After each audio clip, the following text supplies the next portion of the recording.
उसाच्या शेतातील विजेच्या सापळ्याने हिरावले 2 जीव. गुळखंड शिवारातील हृदयद्रावक घटना. पत्नीला वाचवताना पतीलाही शॉक, दोघांचा जागीच मृत्यू.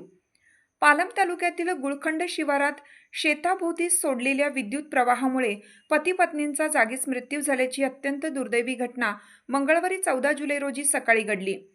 रानडुकरांपासून ऊस पिकाचे संरक्षण करण्यासाठी शेताभोवती बांधलेल्या तारेला सोडलेला विद्युत प्रवाह या दाम्पत्याच्या जीवावर बेतल्याने फरकंडा परिसरात हळहळ व्यक्त होत आहे.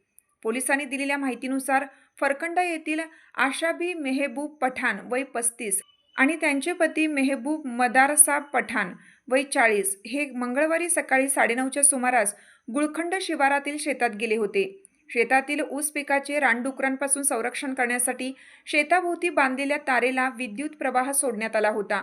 याचवेळी आशाबी पठाण यांचा त्या तारेला स्पर्श होताच त्यांना जोराचा विजेचा धक्का बसला.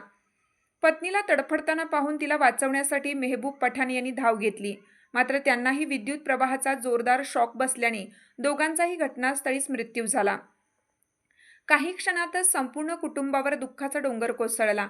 या प्रकरणी मदरसाब नन्हूसाब पठाण राहणार फरकंडा यांनी दिलेल्या फिर्यादीवरून पालम पोलीस ठाण्यात गुन्हा रजिस्टर क्रमांक 342/2026 अंतर्गत भारतीय न्याय संहिता BNS कलम 106(1) अन्वये गुन्हा दाखल करण्यात आला आहे.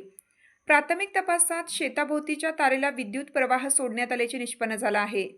विशेष म्हणजे या प्रकरणात आरोपी म्हणून ज्यांची नोंद करण्यात आली आहे ते मेहबूब मदरसाब पठाण हे स्वतः या दुर्घटनेत मृत्युमुखी पडल्याने गुन्ह्याच्या नोंदीत त्यांची स्थिती मयत अशी नमूद करण्यात आली आहे. सहाय्यक पोलीस निरीक्षक आदित्य लोणीकर यांच्या मार्गदर्शनाखाली गुन्हा दाखल करण्यात आला असून पुढील तपास पोलीस उपनिरीक्षक प्रकाश लोखंडे करीत आहेत. या हृदयद्रावक घटनेनंतर फरकंडा व परिसरात शोककळा पसरली आहे. रानडुकरांपासून पिकाचे संरक्षण करण्यासाठी शेताभोवती बेकायदेशीरपणे विद्युत प्रवाह सोडण्याच्या धोकादायक प्रकारामुळे निष्पाप नागरिकांचे जीव धोक्यात येत असल्याचे पुन्हा एकदा समोर आले असून अशा प्रकारांवर कठोर कारवाईची मागणी होत आहे.